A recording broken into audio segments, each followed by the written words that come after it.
Hi friends, புதன்கிழமை night dinner vlog தான் பார்க்க போகிறோம். நான் டின்னருக்கு என்னெல்லாம் சமைச்சு அதுக்கப்புறம் நான் என்னெல்லாம் வீட்டு வேலை செஞ்சேன்னு இந்த வீடியோவில் பார்க்கலாம். என்னோடய வீடியோ இப்போ தான் ஃபஸ்ட் டைம் பார்க்குறேன்னா சப்ஸ்கிரைப் பண்ணுங்கள், லைக் பண்ணுங்கள், கமெண்ட் பண்ணுங்கள். இப்போ இட்லிக்கே மாவு அரைக்கலாம்னு சொல்லி மட்டும் கிரைண்டரெல்லாம் கழுகிட்டு உளுந்து எடுத்து போட்டாச்சு. கிரைண்டர் மாவாட்டோம். சோறு வைக்கலாம்னு சொல்லி மட்டும் கேஸில் வந்து ஒரு சட்டியில் உழ வச்சுருக்கிறேன். இப்போ உலையெல்லாம் காய்ஞ்சி அந்த தண்ணி எடுத்து வேறு ஒரு பாத்திரத்தை மாற்றி போட்டு இப்போ அரிசி போட்டுக்கலாம். அரிசி போட்டு மூடி வச்சுக்கலாம். அதுக்கப்புறம் குக்கரில் வந்துட்டு பருப்பு போட்டிருக்கிறேன். இப்போ ஒரு கிளாஸ் தண்ணி ஊற்றிக்கிறேன். மஞ்சப்பொடி போட்டு குக்கரை மூடி போட்டு விசில் போட்டு வச்சிடலாம்.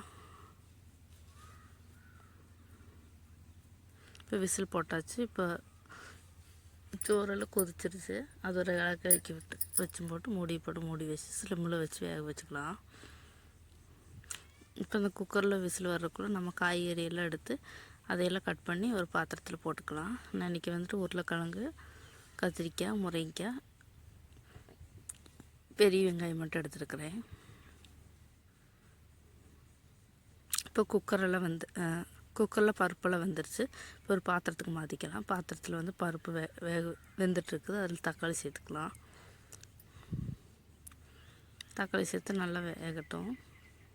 இப்போ எடுத்து வச்சுருக்கிற காய்கறியெல்லாம் தூக்கி பருப்பில் போட்டுக்கலாம்.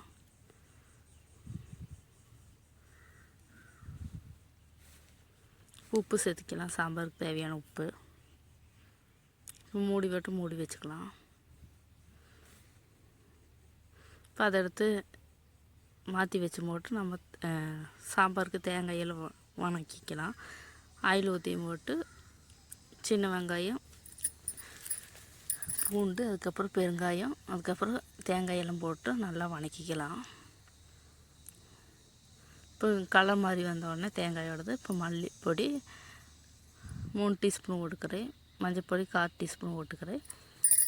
அதுக்கப்புறம் மிளகாப்பொடி ஒரு 1/2 டீஸ்பூன் போட்டுக்கிறேன். அதுக்கப்புறம் சாம்பார் பொடி போட்டுக்கிறேன். இப்போ மாவெல்லாம் அரைஞ்சி வந்துடுச்சு. இப்போ எடுத்து பாத்திரத்துக்கு மாற்றிக்கலாம்.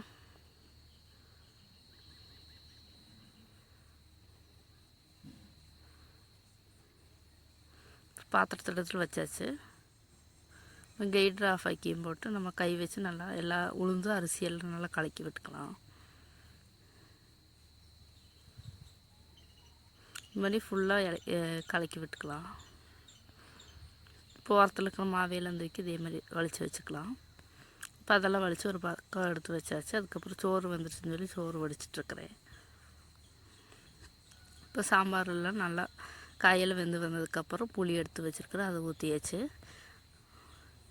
இப்போ வந்துட்டு நம்ம தேங்காய் ஆறினதுக்கப்புறம் மிக்ஸி ஜாரில் போட்டு அரைக்க போகிறோம். அரைச்சிட்டு வந்துடுறேன். அரைச்சிட்டு வந்தாச்சு. இதை எடுத்து இந்த பேஸ்ட் எடுத்து இதில் ஊற்றிக்கலாம்.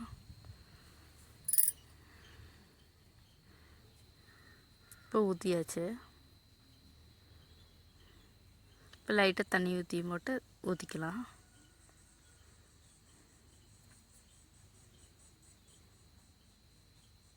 இப்போ சாம்பார் நல்லா கொதிச்சுட்டு வந்துட்டுருக்குது. இதை எடுத்து இந்த சைடு அடுப்பில் வச்சு போட்டு இப்போ ஆயில் ஊற்றி கடுகு போட்டு கருவேப்பிலை போட்டு சாம்பார் தாளிச்சிடலாம்.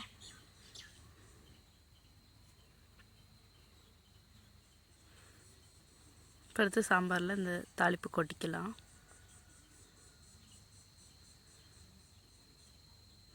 தாளிப்பெல்லாம் கொட்டியாச்சு. அதுக்கப்புறம் பப்படம் வறுக்கலாம்னு சொல்லிட்டு குட்டி சீனா செடி வந்து ஆயில் ஊற்றி இருக்கிறேன். இப்போ ஒரு பப்படமாக வறுத்தெடுத்துக்கலாம்.